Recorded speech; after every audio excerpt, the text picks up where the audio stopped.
Welcome to Dash Explore. I'm Sarah, and today I'm going to be sharing the 6 things you need to know before traveling to Italy with your kids. There are always new things to learn when you are traveling to a new country, and there is even more to keep in mind when you are bringing your kids along with you. We recently traveled to Italy with our 2 daughters, age 5 and 2, and these are the things that we learned in preparation for our trip, as well as along the way, and we hope that by sharing them today, you will feel even more prepared going into your trip to Italy. And if you are curious about our Italian adventures and you want to see what all we did on our trip, I will be linking those videos up here as well as down in the description box below, so feel free to check those out if you want to learn more. So now let's jump into the 6 things you need to know before traveling to Italy with your kids. All right, the first thing that you need to know about traveling to Italy with your family is car seats. So that is something that all parents think about going into a trip. Do we bring it? Do we leave it at home? What does our itinerary look like? Are we going to need a car? There's so much to think about. But the first thing that you should know is that car seats are not required by law in Italy in public transportation. So that includes things like taxis, private cars, the metro system, trains, etc. You do not need a car seat for your kid. However, if you are driving on a major roadway in Italy, I highly recommend that you bring your own car seat or you hire a private car service that provides car seats for you, because the Italian drivers are a little bit crazy. They kind of make up their own rules, and just to be on the safe side, it is definitely a smart idea to have your kid in a car seat. So like I just said, we used a private car service, and I will link what we used down in the description below because we used them several times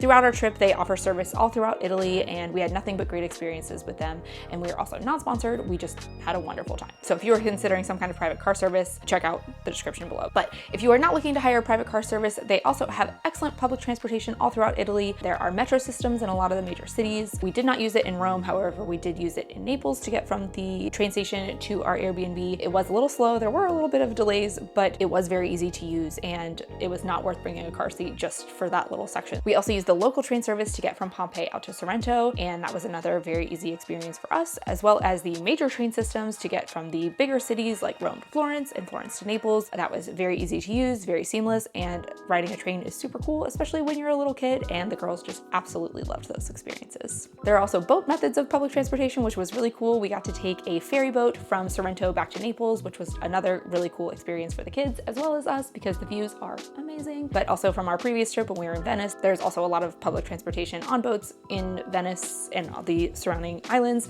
So depending on where you're going on your trip, look into what is available to you and make the decision that is best for you and your family on whether or not you need to bring that car seat, because sometimes it's just not worth lugging it across the ocean to barely use it. All right, the next thing that you need to know for traveling to Italy with your family is that all hotels, Airbnbs, accommodations, they are going to require you to take your passport information at check-in. So as a way of monitoring who's in the country, where they are, where they've been, the Italian government requires that visitors turn over their passport information at check-in for just safety measures. This is something that we had experienced back in 2019 when we went to Italy, as well as on this trip. This time traveling with our kids, we also had to turn over our kids' passports information as well. And although it can feel a little unsettling to give your passport to a complete and total stranger, it is just for safety measures. And I know that from our experience, we had several of our Airbnbs that just gave us a link and we sent pictures in an online form and submitted it, and then they would send us all of our check-in information. So that was really easy. We also had one Airbnb's host meet us at our accommodations and take our passports, and they lived right next door. So they just did a quick scan in their apartment to keep track of that for us and then returned it back to us a couple minutes later. So like I said, it can be a little unsettling, but it is just a safety measure. We did actually ask one of our tour guides in Florence about why they take passports, and it's really just for safety so that if something were to happen, they would know who was where, who had been where, and just to keep us safe. So have your passports ready when you're getting ready to check in throughout Italy, because they're going to take your passports. And on that note of safety, we are rolling into our next thing that you need to know before traveling to Italy, and that is just to be aware of your surroundings and to be careful when out in public. Now, this is not to scare you away. This is something that should be in your head anywhere you travel, especially major cities, because crowded places are an opportunity for pickpockets or situations like that. But this is just to make you aware so that you are looking around, you're not getting yourself into a situation that you don't want to be in, and that you return from Italy with all the stuff that you brought to Italy. So Italy is full of major attractions like the Colosseum and Vatican and Trevi Fountain that people from all over the world come to see. So there are going to be large crowds in these places. So just keep that in mind as you are navigating through those larger spaces. Put your wallet in your front pocket. Don't keep your phone in your back pocket. That's an easy place for it to get taken. I had a purse that had clips on it, so those zippers would clip, and that just helped make me feel a little bit better. And like Andrew said when we went into the trip, as long as you are being aware in these settings, you are probably way better off than most people who aren't even thinking about it. So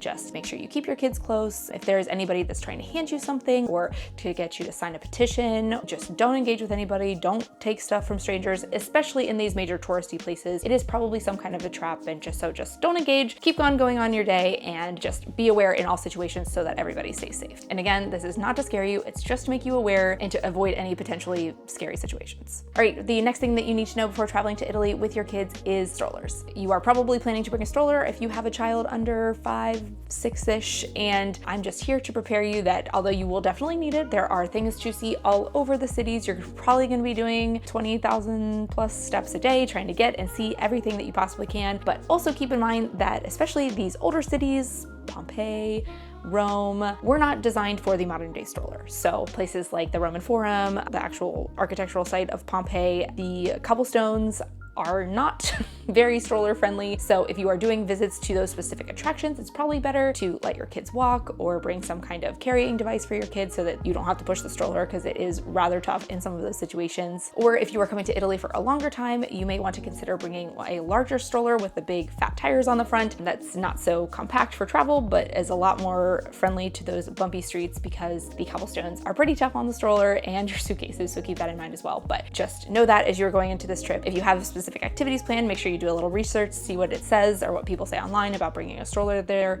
and just make those decisions day to day, attraction to attraction, as you go into each day of your trip. All right, so the next thing that you need to know about traveling to Italy with your kids is that do not wait to take this trip just because you think your kids are too small. Yes, Italy is a country with thousands of years of history, some good, some not so good, but that doesn't mean that your kids are too small to take them on this trip. There is so much to see, so much to do, and when they learn about that history of Italy when they're bigger, they will remember some of these things, and they'll have pictures of seeing the Colosseum or seeing the Roman Forum or going to Pompeii, wherever you end up taking your kids. There is a lot to be seen and done here, and don't just use the excuse of, oh, they're too small, they won't appreciate it, because there is so much to do in this country. All right, and the last thing that you need to know before traveling to Italy is to bring your camera and be prepared to make the most incredible memories with your family. Italy is such a magical place to bring your kids, and there is so much to see, so much to do, and just so many moments you are going to want to remember when you get home from your trip. Between the delicious food, the beautiful views, the famous landmarks, you're gonna see and do so many cool things. So clear off your camera rolls, get a new memory card for your camera, and just take all the pictures, all the videos, and just remember every single second, because it is going to be incredible. All right, so that wraps it up for the 6 things that you need to know before traveling to Italy with your family, and I hope that this helps you feel more prepared for your upcoming trip. We had the most incredible time on our trip, and we are already planning where we want to go next when we return to Italy in the future. If you and your family have an upcoming trip to Italy that you are planning, we would love to hear in the comments where you are planning on going or what you are planning on doing,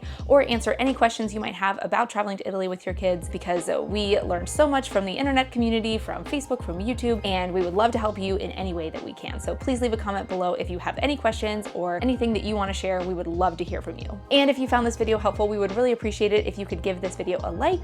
And if you want to follow along for more of our family travel tips or family travel adventures, please make sure that you subscribe and ring the notification bell so you can get notified when we post new videos. And you can also head over to Instagram and follow us at @Explore. Thank you so much for watching today, and I hope you have the best time on your trip in Italy. Catch you in the next one.